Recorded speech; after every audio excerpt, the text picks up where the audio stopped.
இயேசுவிற்கு புகழ், இயேசுவிற்கு நன்றி, மரியே வாழ்க. இன்று நமது தாய் திரு அவையானது புனித அகுஸ்தினார் ஆயர் மற்றும் மறைவல்லுனர் இவருடைய நினைவை கொண்டாடுகின்றது. புனித அகுஸ்தினார் தனது இளமை காலத்தில் இறைவனை விட்டு விலகி சிற்றின்பங்களிலும் தவறான தத்துவங்களிலும் மூழ்கியிருந்தார்.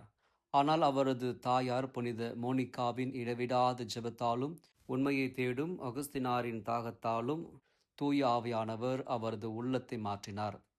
இறைவா, நாங்கள் உம்மில் ஓய்வு கொள்ளும் வரை எங்களது இதயம் அமைதி கொள்வதில்லை என்று கூறி உலக இயல்பிலிருந்து விண்ணக அன்பிற்கு திரும்பினார். இன்று இவர் நமது விசுவாசத்தின் முன்னோடியாக இருக்கின்றார். விசுவாசம் என்பது வெறும் நம்பிக்கையோடு நிற்பதில்லை, அது அறிவாலும் உள்ளத்தாலும் இறைவனை ஆழமாக தேடும் ஆன்மீக பயணம். மன்றாடுவோம்.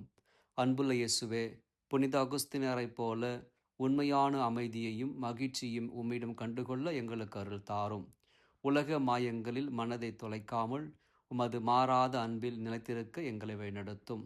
தவறுகளில் விழும்பொழுது மனமாற்றம் அடைந்து உம்மை நோக்கி ஓடி வரும் இதயத்தை எங்களுக்கு தந்தருளும். தந்தை, மகன், தூய ஆவியானவரின் பெயராலே ஆமென்.